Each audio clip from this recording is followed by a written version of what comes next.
Prenez bien note de ceci, vous qui êtes en pleine mêlée, qui connaissez cette furie de l'oppresseur, et savez-vous avec quelle âpreté l'ennemi poursuit la réalisation de ses plans. Souvenez-vous que si Dieu semble lui laisser le champ libre, c'est pour atteindre plus sûrement en nous les deux résultats suivants. Il veut premièrement que nous acquérions une connaissance expérimentale de l'infinie grandeur de sa puissance, et qu'elle ne doit pas être l'infini de cette puissance pour qu'un ange soit tout ce dont il a besoin pour réduire à rien l'immense armée assyrienne.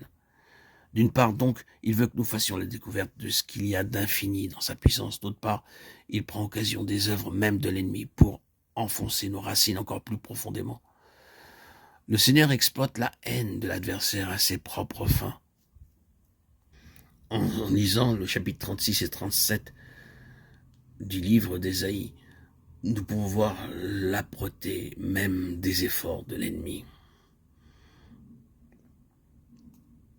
Il utilise l'ennemi pour enterrer nos racines encore davantage et nous rendre d'autant plus inaccessibles à la puissance de Satan. Dans nos épreuves, tous les efforts de Satan se retournent contre lui, et Dieu y veille. Des racines par-dessous, du fruit par-dessus. C'est là, nous en sommes certains, ce que Dieu est en train de faire. Nous traversons épreuve sur épreuve, c'est l'ennemi qui en est la cause, et le Seigneur ne nous protège pas. Mais dans l'épreuve, nous apprenons à mieux connaître la vraie puissance de notre Dieu.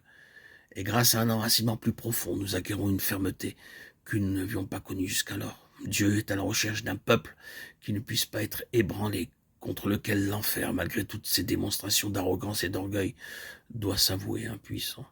Le reste poussera encore des racines par-dessous. Oui, c'est de cela que Dieu a besoin.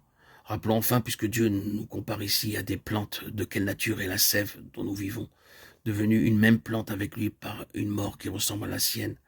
Telle est la déclaration de l'apôtre. Car si nous sommes devenus une même plante avec lui par une mort qui ressemble à la sienne, nous le serons aussi par une résurrection semblable. Si souvent c'est l'ennemi qui est l'occasion de notre identification plus complète avec Christ dans sa mort, ses assauts, ses provocations, ses accusations, tout. Oh oui, ce n'est pas Dieu qui est la source du mal, mais il le permet.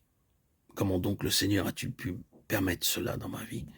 Tel est bien souvent le cri de nos cœurs. Pourquoi cette chose-là? Justement, cette parenthèse si douloureuse, si sombre. Pourquoi le Seigneur l'a-t-il permise? Il aurait pu l'empêcher. Pourquoi? Mais c'est grâce à cette chose-là que nous sommes devenus une même plante avec le Seigneur Jésus dans sa mort. C'est grâce à elle que nous avons vu plus que jamais auparavant s'épuiser les dernières ressources de notre vie personnelle. Oui, et parce qu'il en était ainsi, nous avons aussi connu le Seigneur comme nous ne l'avions jamais connu jusque-là, et nous occupons maintenant une position telle qu'il ne sera pas si facile à l'ennemi de nous ébranler la prochaine fois.